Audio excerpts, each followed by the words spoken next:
Tapos may nakakapit na ahas ka.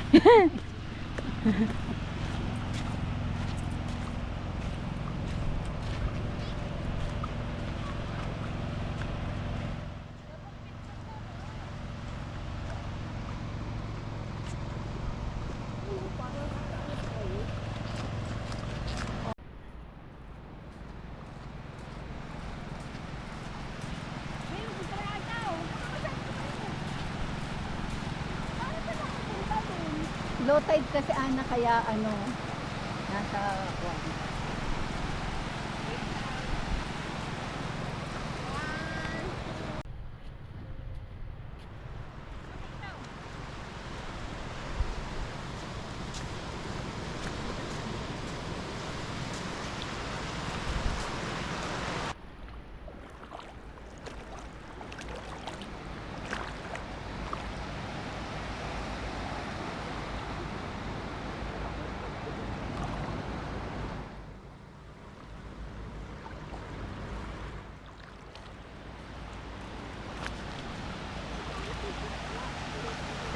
Oh my God.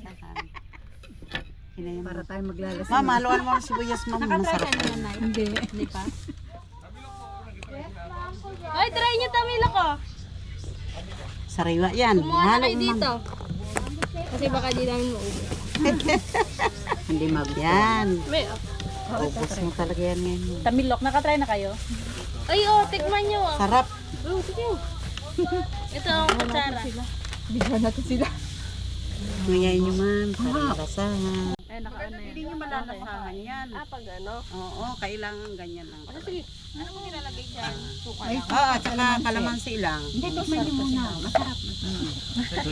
Tingnan natin, nandito na Yan tayo pong eh. tamilok na yan, ang nakadiscover kumain yan, yung mga native tribe called Dito si Tagbanwa. And they do believe na yan daw po ay nakakabigay ng konting medicinal effect sa kumakain. Lalong-lalo na po sa mga kalalakihan. Pampagana po. Better than Viagra. Sabi nila, yun nga lang po dapat daw tama yung pagkain pagdating sa lalaki, sir. Kasi kung makikita nyo may haba yan 10 to 12 inches long. Na para effective daw siya, ang pagkain nyo dire-diretso. Huwag daw paputol-putol. Oo, yun nga ang sabi nila. Kasi pag paputol-putol ang kain nyo, paputol-putol din daw yung epekto. Okay, di ba? Lasang fragile. Ma'am, kung medyo matabang may asin tayo. Okay lang, tama na. Alam nyo po ba, yung tamilok na yan? Masarap mix.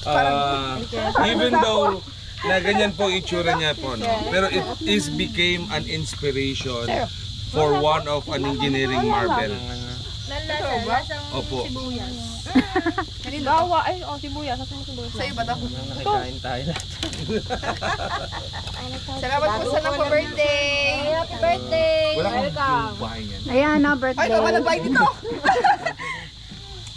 Sige, sige. Ayoko lang mahaba. Yan, masarap. Mahaba. Konting history po.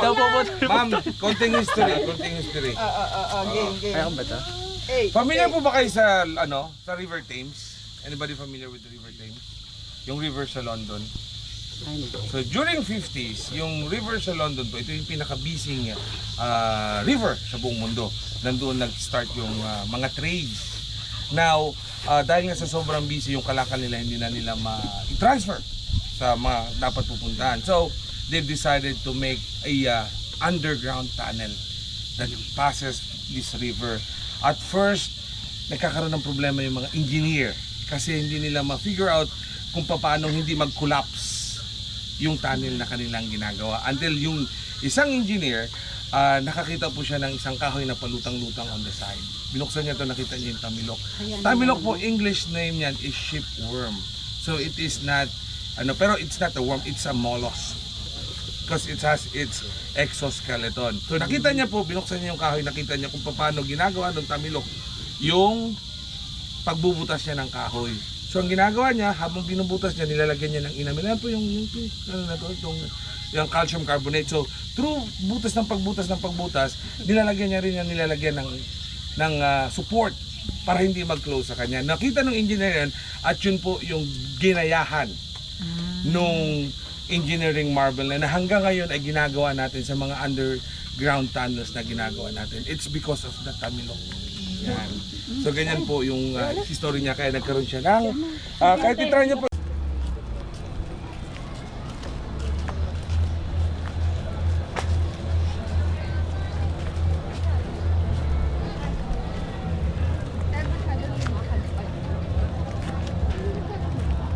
Saan ka kumain kahapon? Doon lang sa hotel. Hindi ako lumabas. Pero ang free sa umaga lang. Oo, breakfast. Ang bracelet po. Tingin lang pwede. Sakali mamamay na lang.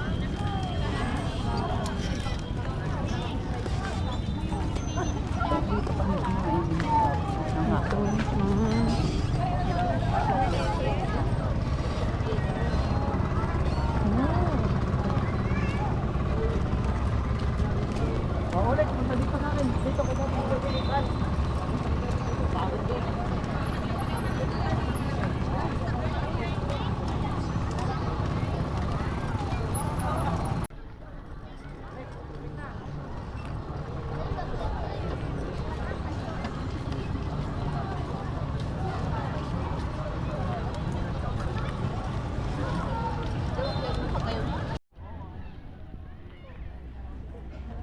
Si Kuya. Kahit po si Siya din pala.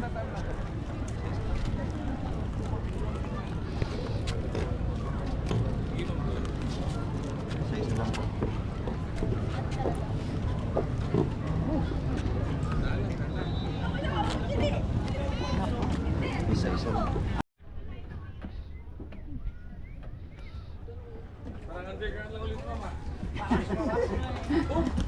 Yung apat doon sa kabilang ban.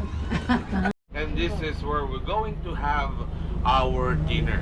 So dinner is included on this tour and we'll be having a buffet dinner later on. Now if you ask me about the food, if it's good, well, just look at me and you'll know.